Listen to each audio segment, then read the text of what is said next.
ยินดีด้วยพวกมึงนะวันที่31เนี่ย31กุมภานะมึงนะจะมีการเปิดด่านนะให้สินค้าของพวกมึงเนี่ยเข้ามาประเทศกูได้แล้วยินดีด้วยนะคนที่แบบไม่ได้ขายมาแบบโอ้โหหลายเดือนเลยจะได้ขายของสักทีแล้วเย้สบายดีพี่น้องสวัสดีค่ะพี่น้องจ้าเมื่อนี้มาพบกับซ่องสาวหลานซาแนลอีกเลยเด้อมาพบมาพ่อกับสลาตอนบ่าย3เด้อพี่น้องเมื่อนี้บรรยากาศบ้านสลาตอนเช้าๆก็รู้สึกว่าเย็นๆเนาะพี่น้องเนาะก็คือบ่หนาวคือแต่ก่อนแล้วเนาะพี่น้องเนาะหลังจาก10 โมงมาหาช่วงบ่าย3บ่าย4ก็บอกเลยค่อนข้างสิร้อนเนาะพี่น้องออกไปข้างนอกเนี่ยบอกเลยว่ารู้สึกแบบตัวสิไหมเนาะพี่น้องเนาะแบบจากเฮามันหนาวแล้วเฮามาร้อนปุ๊บหั่นนะพี่น้องมีความรู้สึกว่าโอ้ยคือโตสิใหม่นี่แหละออกไปด้านนอกเนาะพี่น้องเนาะแค่พี่น้องมื้อนี้สลากก็มีเรื่องเล่าระหว่างไทยกับกัมพูชามาเว้าให้พี่น้องฟังอีกแล้วเนาะพี่น้องช่วงนี้ก็คือฮู้ๆเนาะก็คือแบบไทยกับกัมพูชาก็มีเรื่องปะทะกันนะก็เฮ็ดให้เกิดการปิดด่านพรมแดนระหว่างไทยกับกัมพูชาแบบปิดถาวรเนาะพี่น้องใช้คำว่าปิดถาวรมาหลายเดือนแล้วเนาะพี่น้องเนาะบ่มีท่าทีว่าสิเปิดจักเทื่อเนาะพี่น้องประชาชนทางฝั่งกัมพูชาก็ห้องถาจะให้ฝั่งไทยเปิดด่านเนาะก็คือฮู้ๆค่ะแหละที่ทำมาหากินบ่อนหาเงินหาทองก็หลักๆก็คืออยู่ประเทศไทยนะพี่น้องชาวบ้านตาดำๆทางฝั่งกัมพูชาก็อยากเข้ามาเฮ็ดงานอยู่ไทยเป็นหลักนะพี่น้องก็คือตามข่าวเนาะพี่น้องสลากกระเบิงข่าวใช้คำว่าไลฟ์เหตุการณ์เด้ที่แบบว่าทางฝั่งไทยเพิ่นลงข่าวมาว่าทั้งคนกัมพูชาน่ะลักลอบเขามาเห็นงานอยู่ประเทศไทยผ่านสองทางธรรมชาตินะพี่น้องก็ถือจับได้ในใส่คำว่าหลายร้อยคนเนาะพี่น้องเนาะคือฮู้ๆค่ะแหละพี่น้องประเทศกัมพูชาประเทศลาวเมียนมานี่ค่ะสิเขาไปเห็นงานอยู่ประเทศไทยเป็นหลักเนาะพี่น้องพอมื้อนึงคนเหล่านั้นกลับมาบ้านเจ้าของแล้วก็บ่ได้กลับไปไทยอีกนะพี่น้องเขาเจ้าก็คือสิอยู่บ่ได้เนาะพี่น้องเนาะคือฮู้ค่ะแหละถ้าหาว่าเศรษฐกิจอยู่บ้านเขาเจ้าดีเขาเจ้าคือสิบ่ไปเฮ็ดงานอยู่ไทยนะพี่น้องเอาพอมื้อนึงเนาะ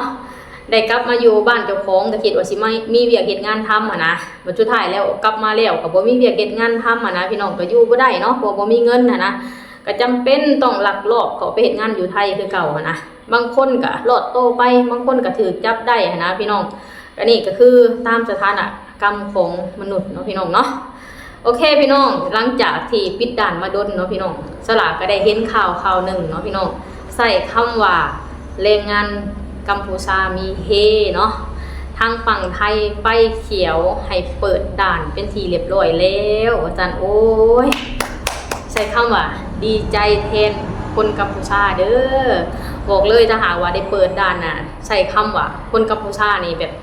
ลังไลแฮนเขามาเห็นงานอยู่ไทยแบบใส่คำว่าแห้งไลถึงกว่าเก่าเนาะพี่น้องเนาะการทำมาค้าขายระหว่างชายแดนก็คือสิขึ้นนะพี่น้องบอกตามความรู้สึกของสลาเด้ถ้าหากว่าเปิดด่านขึ้นมานะพี่น้องสลาคิดเห็นตอนที่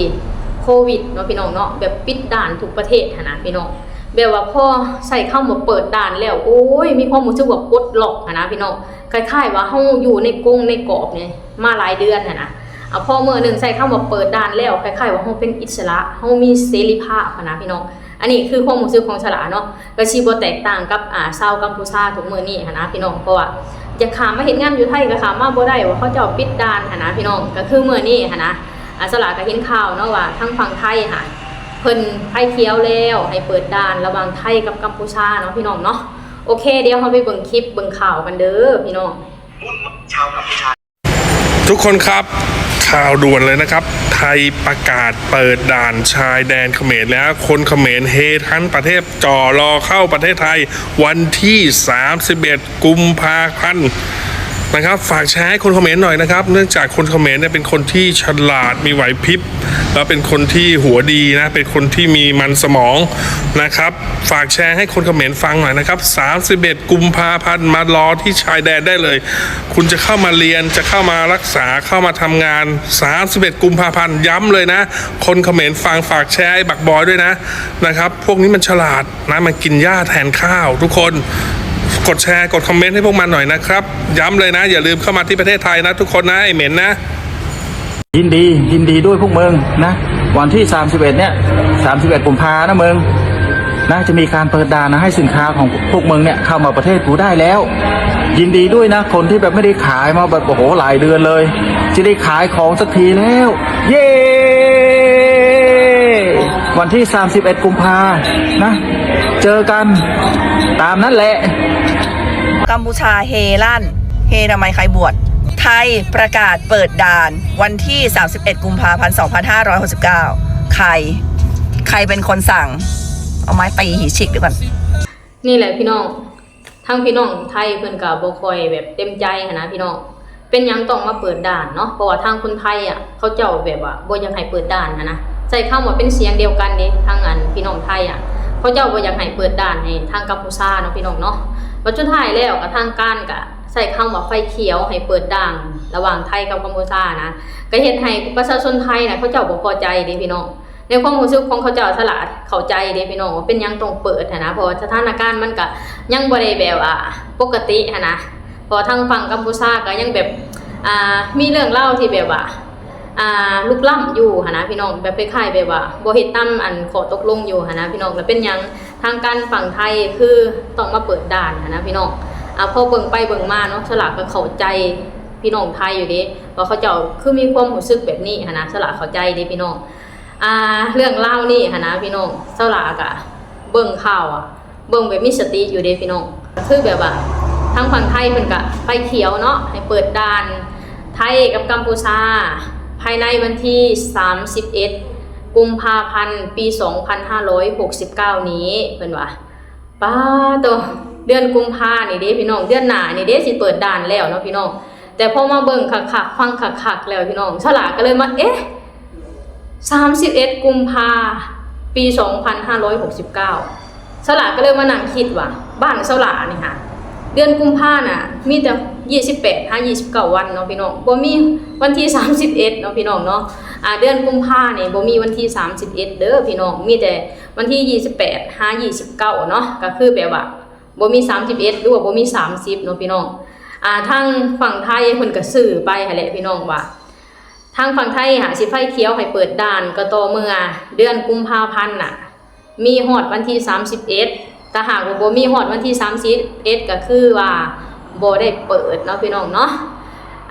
ข่าวนี้ก็บอกเลยว่าบ่แม่นความจริงเนาะพี่น้องเนาะก็เป็นข่าวที่แบบว่าคลายเครียดซะเป็นเรื่องเล่าที่คลายเครียดเนาะพี่น้องเนาะก็คือว่าทางฝั่งไทยเพิ่นก็บ่ได้มีเจตจำนงสิให้เปิดด่านไทยกัมพูชาเด้อพี่น้องก็คือว่าทุกสิ่งทุกอย่างยังอยู่ในกฎระเบียบอยู่ในกฎเกณฑ์ของทางผู้ใหญ่นะยังบ่มีเหตุการณ์ว่าสิเปิดด่านแต่อย่างใดเนาะพี่น้องเนาะสุดท้ายนี้เนาะพี่น้องสลากะมาเว้าในมุมของคนลาวเนาะสลากะขอภาวนาให้ทุกสิ่งทุกอย่างให้คลี่คลายเนาะพี่น้องเพราะมันก็ยืดเยื้อมาโดนแล้วเนาะพี่น้องเนาะขอให้ผู้ใหญ่ทั้งสองฝ่ายพากันแบบว่าหาวิธีตกลงกันแบบสันติวิธีเนาะพี่น้องเนาะคืออย่างสลากกับเข้าใจทางพี่น้องไทยเด้ว่าเขาเจ้าก็คือสิเจ็บช้ำน้ำใจนะพี่น้องกับคำว่าปะทะกันระหว่างไทยกับกัมพูชาในครั้งนี้เนาะมันเป็นสิ่งที่แบบใหญ่หลวงแฮงนะมีคำว่าสูญเสียเนาะสูญเสียหลายอย่างเนาะพี่น้องสูญเสียประชาชนสูญเสียทรัพย์สินของประเทศชาตินะพี่น้องสลากับเข้าใจว่าเขาเจ้าคือสิบ่อยากเปิดเนาะพี่น้องเนาะแต่ทั้งนี้ทั้งนั้นก็ขอให้ทุกสิ่งทุกอย่างคลี่คลายลงไวๆเนาะสลากันในฐานะที่เป็นคนลาวเคยไปเฮ็ดงานอยู่ประเทศไทยเนาะพี่น้องเนาะใส่คำว่าประเทศไทยก็คือบ้านหลังที่2เนาะพี่น้องสลาก็มีความหักแล้วก็ความห่วงใยเกี่ยวกับประเทศไทยแล้วก็ขอให้พี่น้องไทยทุกคนรวมทั้งทหารไทยทุกคนปลอดภัยเนาะพี่น้องเนาะกับเหตุการณ์ครั้งนี้